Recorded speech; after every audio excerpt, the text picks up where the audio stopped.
I'm saying? Even though I actually hate this segment with like almost everything in my body, it's typically full of bad tackling, but yeah, but I love JT, so shout out to JT. So How glad are you that you don't have to tackle that guy on Sundays? me and JT have had our encounters. I'll leave it at that. I'll leave it at that. Z, typically, a month into the season, first quarter of the season, teams establish who they are. We know who this team wanted to be coming into the season. What has this team and this defense established as its identity now they're into the second quarter, into this month of October? I think we established that we discipline. I think that we play for each other. I think we play fast. I think we play physical. I think we take the ball away, and I think we just, make timely plays to help our team win. So. When you look at Arizona, the quarterback, the weapons that he has, what stands out in particular about their offense? Yeah, obviously it all starts with Kyler. He's a great player, makes a ton of plays with his arm as well as his feet. Definitely capable in the open field. And then, young Marv, that's my boy, but he ain't my boy on Sunday. So obviously knowing he's explosive on the outside, and they got a couple of runs. I know the other tight end too. The tight end's supposed to be pretty good too, so we'll see. With a quarterback like Kyler, how important is it to make him one-dimensional? Yeah, you kind of just want to take his options away. He's kind of used to that college style offense, so just making sure you kind of make him zone in on certain decisions and make him pay. So. You know their story in these last 3 games, heartbreaking losses for them. You've been a veteran player. What is the level of just concern facing this team coming up on Sunday, knowing that they're probably going to be a desperate team trying to get a win here? Yeah, I know they got a lot of stuff going on over there, and, with the head. Well, shout out to JG too, love JG, but I know when you're going through tough losses like that and adversity throughout the season, you're back against the wall. You're looking to prove yourself, and if I was them, it would be no better test than coming up against us. So we know they're gonna come out firing on all cylinders. We just gotta make sure we're prepared. What makes Laiatu different than maybe other defensive ends you've seen throughout your career? Man, he's just extremely natural pass rusher. Natural with his hands, natural bend, get off. A lot of times you see young pass rush come in the league, and they gotta learn how to play with their hands, how to work through that bend. That's something that they got to grow into. Latu had that from day one, and I think it just makes him extremely effective, just getting after the quarterback, putting pressure on the QB. And now he's been catching the ball, so, yeah, good for him. I was going to say, the versatility, what stands out to you about that part of it? And how do you evaluate, how a defensive player plays when you get graded off in his position, sacks? You know what I mean? But it's more than that, I'd imagine.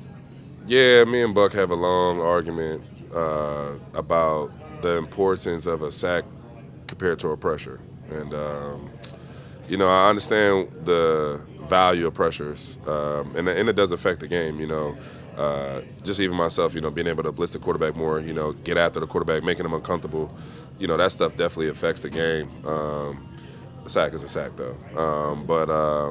So, yeah, obviously Latu's been working. I know he's going to get those sack numbers up, but the INTs definitely don't hurt at all either, so. Grove's had a hand in 3 interceptions this season now, either pushing the pocket or literally deflecting a pass. That just seems kind of like the ultimate Grove thing of he may not get credit for it, but you can see he's having an impact. What can you say about the season he's had? Man, I will definitely say, and I'm glad you asked that too. Obviously, BG's, he's just been doing the dirty work. That's just who he is. But I feel like, Grove and Buck, in my opinion, have been putting some of the best hustle plays that I've ever seen on tape this season. They both of them made a tackle down the field on a toss play. You don't get that type of work ethic or that type of grind from defensive tackles in this league. I think those two guys are just playing obviously at extreme level as they have been in their entire career. I think it's from swatting passes to blocking kicks. BG gonna make a play, and he's got everybody back out there, and that's why I appreciate him the most. When you see those two big guys showing that kind of hustle, how does that kind of permeate the rest of the defense? Say, hey, if Grove and Buck are doing it, we got to do it too. Oh, no question. If BG and Buck is running like that, there's been literally several times where I've been on the field and I'm like, whoa, who was that running? That's DeForest. And it's if he's running like that, well, there's no excuse for anybody else, not only on the D-line but on the defense, not to, run to the ball with everything they got. So. See, watching you guys last week, it seemed like we learned a lot about the level of focus on this team. Can you explain to us what is it about this team this year where it's every single game you guys are locked in and making plays? I think everybody just wants to win. I think that's just the most important thing to everybody on this team, defense, offense, special teams. Everybody wants to win. When you're able to remove yourself from that situation, give yourself to the team, and buy into whatever cause, whatever goal is to help the team win a game, everybody's going to eventually make plays. Everybody's going to eventually get the glory that they want. But it all starts and ends with winning. I think we were committed to winning on Sunday, so we got to commit to the same process this week to come home with a victory against Arizona. Having Jermaine Pratt join your team, what do you think about just the addition of him? I mean, I know it's been a revolving door at the wheel. Listen, like I said, anybody that's willing to come in and help us win, I'm all for it. Like I said, we got a great thing going here. Let's just keep it rolling. Obviously, he's here to help. Like I said, but it's all about winning, so that's all I care about. See, in relation to Jonathan Gannon being on the other side and his relationship with Shane, when you face guys that you're friends with, what's the level of competitiveness on the other side? Obviously, you want to beat guys you don't like, but what about when there's guys that you're really close with on the other side of the field? Yeah, I try not to like people on the other side, like actively. Me and Kyron are actually really good friends, and I saw him pregame. And I was talking to my family, and I had to give him like a real low five so like nobody could see it. And then after the game, he was like, "Damn, you ain't want to dap me up." I'm like, "Bro, that's because I'm gonna spend all day trying to hit you." Like, you know what I mean? So I don't really like being friends with other guys, but obviously I got a lot of love for JG, man. He poured into me when it cost him nothing and it meant nothing for him. There's been plenty of times when I was going through what I was going through, walking with my head down, and JG was the one that picked me up. And I've always appreciated him for that. Always been a fan of him, always rooted for his success every Sunday except this Sunday. So.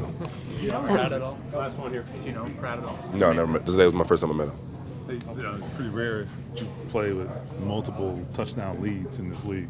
You've done it multiple times this year. On defense, how does that manifest itself and give you an advantage, whether it's them being predictable, whatever it is? I don't know.